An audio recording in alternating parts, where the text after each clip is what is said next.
Hello, and welcome. We are going to jump in right now because it's hot. Last video I did, it was freezing in the summer, and now July really came out and said, hello, I am July. And I can't have my fan on because you won't be able to hear me. So we're going to make this really quick right now. But it's kind of fitting for the lesson that we want to go over today, which comes along with the story Bringing the Rain to Kapiti Plain, which is found in Kenya.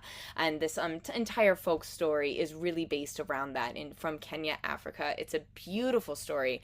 If you haven't read it, we're going to walk through some of it, but the main point of today's lesson is really to get your students going over rhythms in many different ways, to make it easily accessible, to put it into their bodies, and then to challenge your students to reach some higher points with rhythmic accuracy. All right, so let's jump right in, because the first thing that you're going to do with your students is you're going to just go over basic ta and titi rhythms. All right, remember, with all of these lessons that I go over, all right, we are always making sure that you have your notebook and your pencil. Grab these ideas, write them all down, or if you would rather, or you can grab this lesson as well as a free month to my entire curriculum, which comes with all my lesson plans, with all my professional development, my movement breaks, my soaring week of challenges, all of my scarf dances, so on and so forth. So let's jump right into the lesson for Bringing the Rain to Kapiti Plain. The first thing you're going to do is you're going to go over some of the basic ta and titi rhythms. Now, this is a great way to introduce it, or this is a great way to give your students a little review, which is why I say it's a great lesson to use specifically at the beginning of the year to really give your students that refresh. If you've seen any of my videos before, you know that I am a big component of not only movement as being the number one thing for music, but also visual stimulation for your students. All right, whenever we are trying to get our students to understand a new concept, whenever there's a long section where we might need to be lecturing to our students, I find it so beneficial to have my smartboard up. And I'm lucky enough where I do have a smartboard, but when I didn't have a smartboard before that, I had a projector, and that worked just as well for me. And before that, I had a Toby, which worked when it wanted to. And if you've ever had a Toby before, then you'll know exactly what I mean when I say that. But just having something as a visual so that your students have something to pair together the abstract concepts that we're trying to teach, right? Rhythm, dynamics, articulation, all those are just these terms up in the air. But to take them and not only through movement put them into our students' bodies, but also to visually give them something that makes sense, that feels more concrete.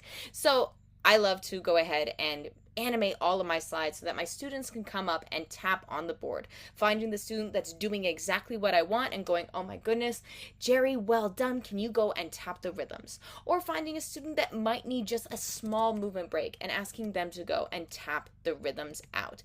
Not only is my whole class getting the experience, but that student that needs it is also getting a small movement break. Now, again, through this, you can be separating the class in half. You can be doing this in groups, whatever it is to make this more of a challenge for your students, but they're not going to stay on tas and titis long. We're actually going to try to get them to put the rhythms into their body through some body percussion, clapping, stomping, snapping, patting. If your students cannot slap, just tell them to fake it. Tell them to, and preempt this, okay? If you're a new teacher or you're just not something who's tried to have a bunch of second graders snap, all right, just tell them to fake it, because trying to teach a bunch of second graders to snap was a bad decision. All right, moving on.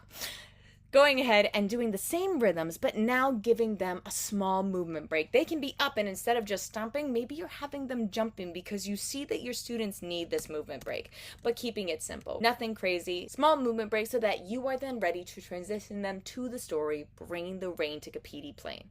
Bring the Rain to Kapiti Plain. It's made for music educators. It's wonderfully repetitive in the way that your students are going to be able to, if you use the way that this lesson is going to have it, different rhythms throughout the entire thing. And let me show you how I have my students do that now. So what I like to do is I like to add a little group composing. Sometimes I'll put them into small groups, and sometimes I'll put them into just the class as a whole, and we'll add our own body percussions. Now, either way, I am splitting the students up into these, let's see, 3, 4, 5 groups, all right? Some students will be rain, cow, cloud, grass, and kaipat, but these rhythms will be used throughout the entire story. But our our students are going to need to build their own body percussion. So maybe what you're doing is you're taking your students who are going to be participating as Rain throughout the story, and you're putting them into their own separate group, where then they're coming up with their own body percussion for this small rhythm section that they will be repeating throughout the story whenever their word Rain is used. And I'll show you a little bit about what that looks like in just a second.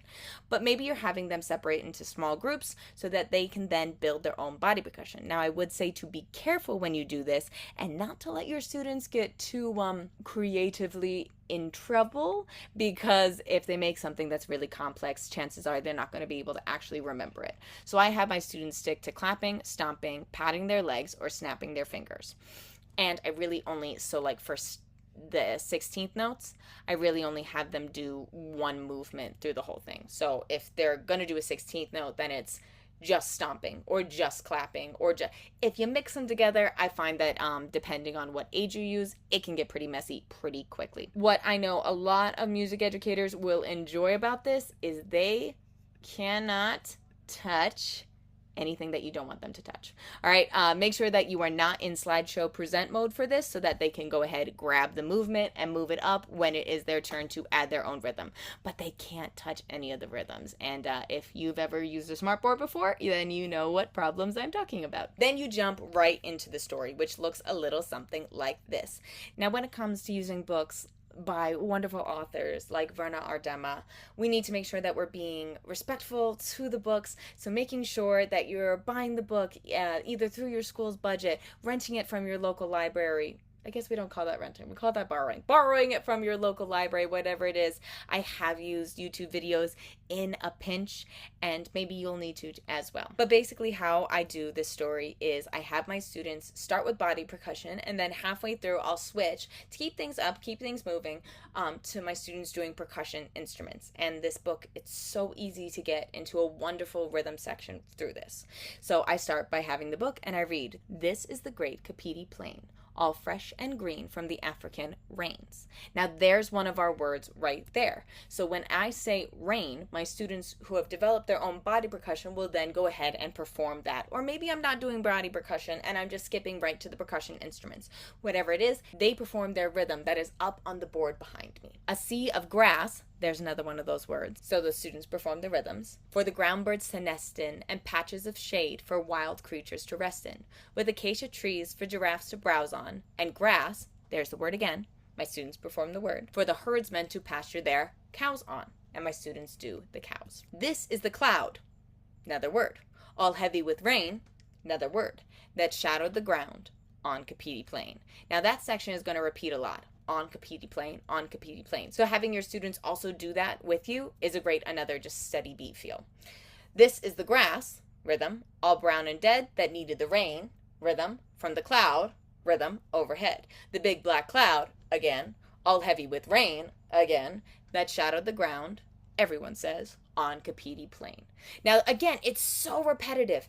It's so repetitive. Your students are going to get this. You're going to get this. It's going to be, I can't lie, it's going to be such a wonderful lesson. This is one of my students' favorite lessons. I even have redone this between years because my students love this lesson so much. It's so easy to get them either moving throughout the story, actively participating in percussion throughout the story. It is the perfect story to bring into the elementary music room. Now, what I love about this lesson is it not only gave my students the chance to either play or they're moving to an entire story. So it's an entire story where they are actively engaged and participating in a musical way that also is meaningful to your students, but it also doesn't have to stop there.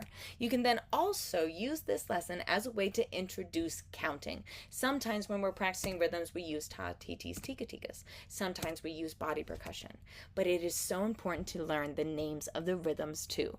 And there's a special tree you can use to help you remember all the names. Now, maybe your students were participating in the body percussion throughout the story, or maybe they were sitting for a while and still actively participating, but definitely playing instead of standing and moving, which, especially in elementary school, which is when I'd use this, probably 2nd grade through 4th grade, maybe 5th grade, I know my students need the chance to move. So I'm going to give them the chance while they build their vocabulary for these notes and build this rhythm tree. So we start by just going through it. This is a whole note. It gets 4 beats. Again, maybe this is just something that you're using to review, or maybe it's something you're using to introduce these topics to your students.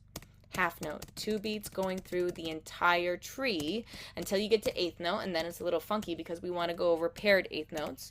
So let me move me. Here's what happens when some 8th notes get too close together. They become a barred 8th note. I say that they're tails. I say make one 8th note tail, make another 8th note tail. What happens when they get too close together? They bar. That's how I say it. And then we talk about how, well, this one's still only get half a beat, and this one's only going to get half a beat, but together they're going to make one whole beat. Same thing with 16th notes, where they are on the tree, and what they look like when they are barred together. Then we incorporate it into a movement break. Now, I've talked about the rhythm tree a bunch in the past.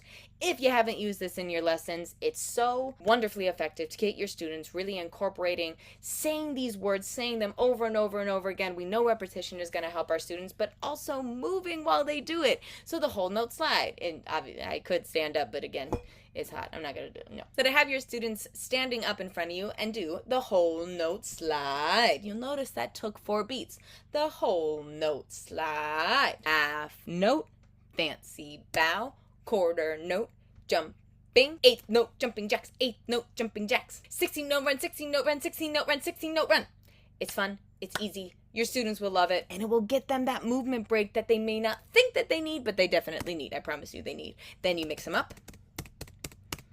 Then you make it harder by taking away the words. So now not only have we gone over tas, titis, tikatikas, we've gone over some body percussion, said the rhythms, they put the rhythms in their body, they've gone over what the actual names for the rhythms are. Why not use this lesson as an introduction to your students' counting skills? Again, maybe you're using this as a review, or maybe you are using this to introduce. Either way, I jammed a lot into this lesson. So, again, take these ideas, right? Make sure that you are liking, subscribing, and following along because my brain is full of them.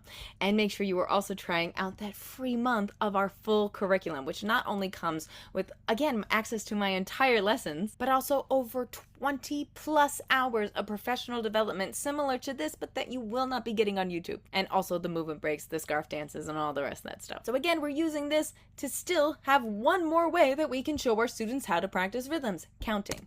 And if you can count to 4, you can do this. We remember that a quarter note gets 1 beat. So you can count it normal. 1, 2, 3, 4. Again, these visuals from my students really, really help. But because an 8th note is worth half a beat, we can't give each pair different numbers because one of the pairs would be left out. So we add a plus to each note that doesn't get a number.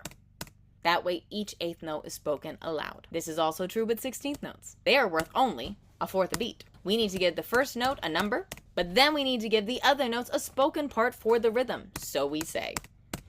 Again, review or introduction, both work perfectly. So then you have them try a couple rhythms, getting them counting, but in a way that's going to be very simple at the beginning. First, you do it as a class, but I also just finished a rhythmic play along that you can have a little sneak peek of right now and should most likely be already up on YouTube, ready to go. I say most likely because I hope I didn't forget. Trying to keep it simple. 1, 2, ready, go. 1, 2, 3, and 4. 1, 2, ready, go. 1, 2, and 4, giving them plenty of time to actually look at the rhythms first before they count them. And that is a perfect cool down for this lesson. And you can even grab a simple assessment just by passing out some paper and having them write in what the counts are. And maybe you pause it beforehand and see if they got it right. Alrighty, so that is the lesson, Bringing the Rain to Kapiti Plain for elementary music class. Again, I'd probably use that for 2nd grade through 5th grade, depending on if I'm introducing subjects or I'm just reinforcing fundamentals of music. Thank you so much for coming along with me. I hope you got a little something out of this. Remember, again, to like, subscribe, and follow along, and we will see you in the next one.